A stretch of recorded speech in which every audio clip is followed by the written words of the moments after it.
घर में वेदी का भी निर्माण होता होगा, आपने कभी देखा होगा। तीन हमारे गुण होते हैं, सत्व गुण, रजोगुण और तमोगुण।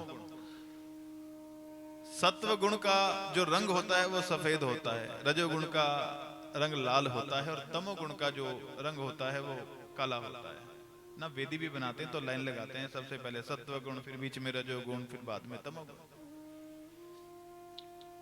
अच्छा, सत्व गुण का जो रंग होता है वो सफेद होता है और भगवान भोले शंकर जो है ये संहार के देवता माने गए हैं, डिस्ट्रॉय करते हैं सृष्टि का, प्रलय हो जाता है इनके द्वारा।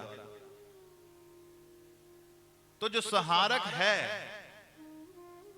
उस समय क्या होता है, तमोगुण की प्रधानता ज्यादा होती है। जब क्रोध भी आता है तो हमारे शरीर में तमोगुण की प्रधानता ज्यादा होती है। विषय भोगों में मन हो, रजोगुण की प्रधानता ज्यादा होती है।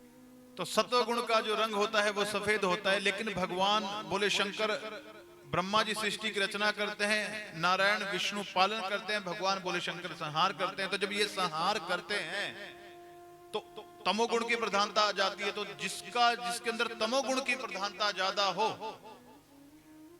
तो उसका रंग तो काला होना चाहिए, क्योंकि तमोगुण जिसमें ज्यादा हो जाए उसका रंग काला होता है। लेकिन भगवान भोले शंकर कर्पूर गौरम करुणावतारम संसार सारम भुजगेंद्रहारम, भगवान भोले शंकर का जो रूप है वो बिल्कुल श्वेत, बिल्कुल गोरा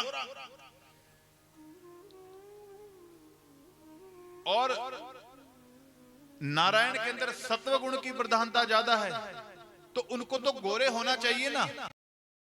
वो ध्यान करते हैं भगवान भोले शंकर का। आप कहीं पे भी देखोगे नारायण को और शिव को बड़ा इसलिए माना जाता है क्योंकि अपने को बड़ा नहीं मानते हैं। और याद रखिएगा, जो अपने को बड़ा नहीं मानता है, जो जितना झुकता है वो उतना बड़ा बन जाता है।